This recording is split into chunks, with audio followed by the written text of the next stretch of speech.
Lincoln J., he is a video journalist for Rebel News. He was with the trucker convoy in Canada, and he saw it firsthand. Lincoln, welcome. Hey, thanks so much for having me on. How's it going? It's good. So tell me what happened. Is there any was there any reported real violence? Were there any of these protesters that were out of hand at all? Well, I can tell you that I was on the ground since the 28th of January, so I've been here for quite a bit. I was here for the duration of the truckers convoy in Ottawa, and I've described it previously as a family environment. No exaggeration. There was kids bouncing on bouncy castles. They had food tents set up across the city in the downtown core, where they were feeding anybody in need, not just supporters, the truckers, but even if you were just a homeless person in the city, just simply someone in need, they were feeding everybody. So it's really crazy to see how the legacy media is in Canada is trying to spin this into something it's not. And is the people seem to be okay with it at first, the Canadian people, and then they got a little pissy because of the bridges, etc. And then they seem to get angry with Trudeau for not doing anything, and now he's really done something. What do the average Canadians feel about this? How is this playing to the average person in Canada?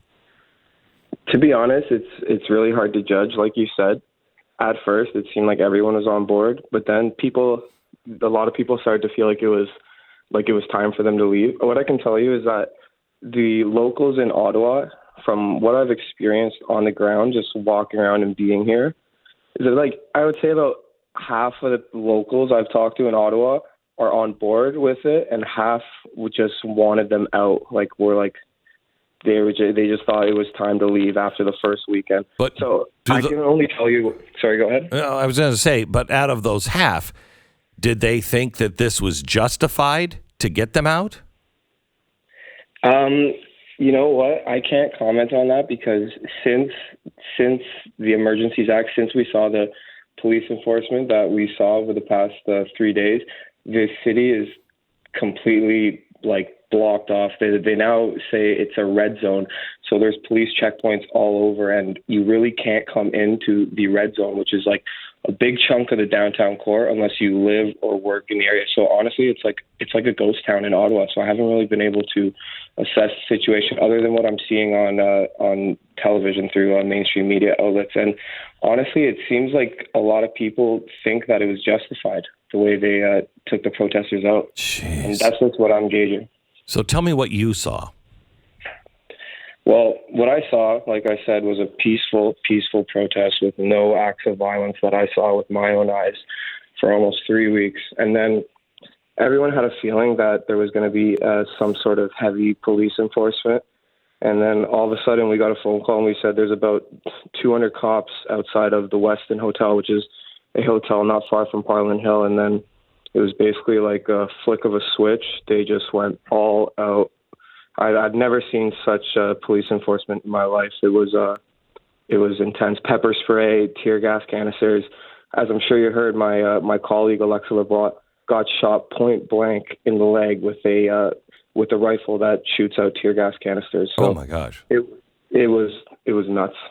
And they were also stopping journalists from recording. I've seen some really nasty footage of the cops trying to shut journalists down. Yeah, so there's a gentleman by the name of Andrew Lawton from True North. He got pepper sprayed in the face. And then there's countless independent journalists here that, just have their phone out and they're live streaming. And on the Saturday night, there was a block party. And so basically the protesters got pushed out of the street, Wellington Street, that runs right in front of Parliament Hill.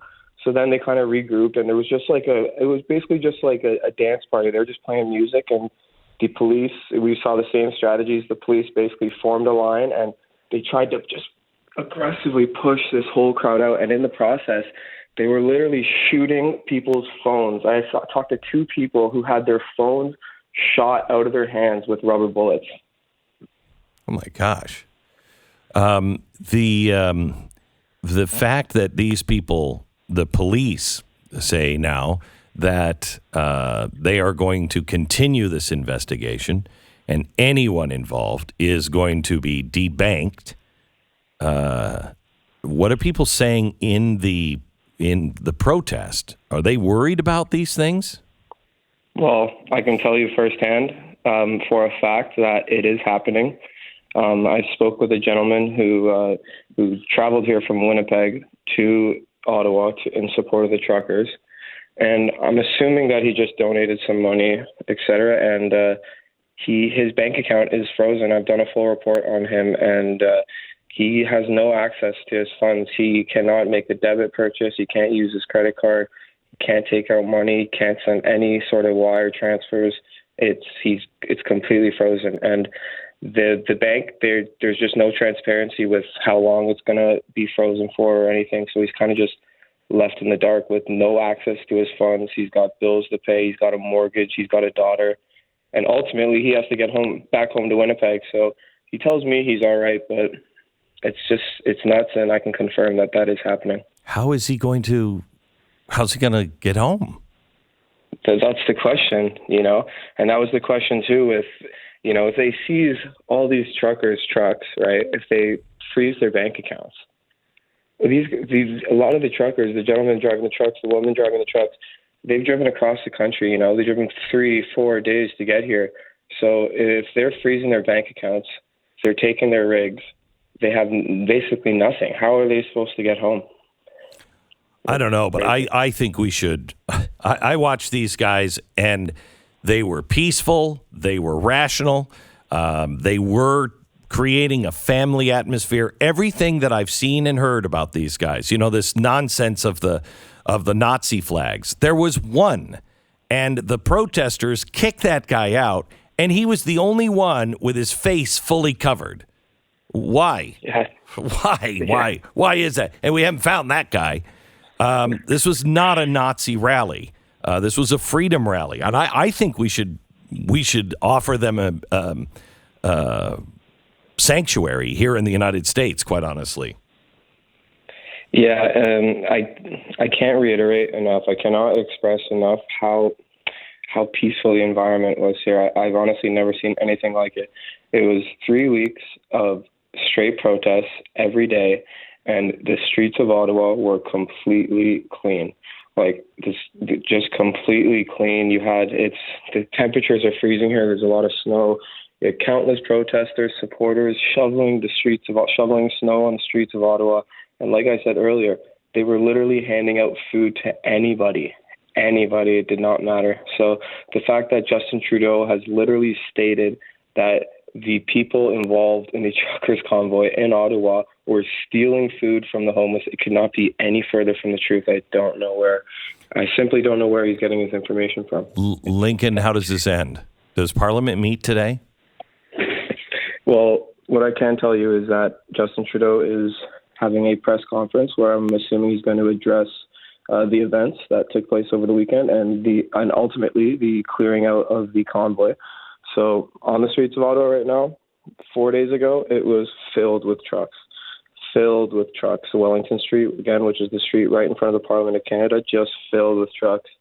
Today, it is completely empty. So my honest opinion on where this goes is I think Trudeau is probably just going to continue on with how he's been acting and what he's been doing. He seems to take no responsibility. He didn't want to negotiate, talk to the truckers, meet them halfway in any way. He just stuck to his principles, stuck to his agenda, whatever that is, and he keeps moving forward. So It's tough to predict where this is going to go. Lincoln, thank you very much. Stay safe and tell all the truckers and anybody you meet to keep their chin up. They've done a great job keeping it peaceful and letting the world see who the real fascists are. Thank you so much, Lincoln. I appreciate it. Absolutely. Thanks for having me on, Glenn. Really quick, guys, if you want to check out our coverage on the ground in Ottawa, we have a website called convoyreports.com. There you can see what actually took place here in Ottawa. Thanks a lot. Convoyreports.com. By the way, we have Trudeau. The press conference is started, I guess. We're just going to have to wait for the translation because, again, I don't speak French, so I don't know exactly what he was saying. But he didn't sound happy, did he?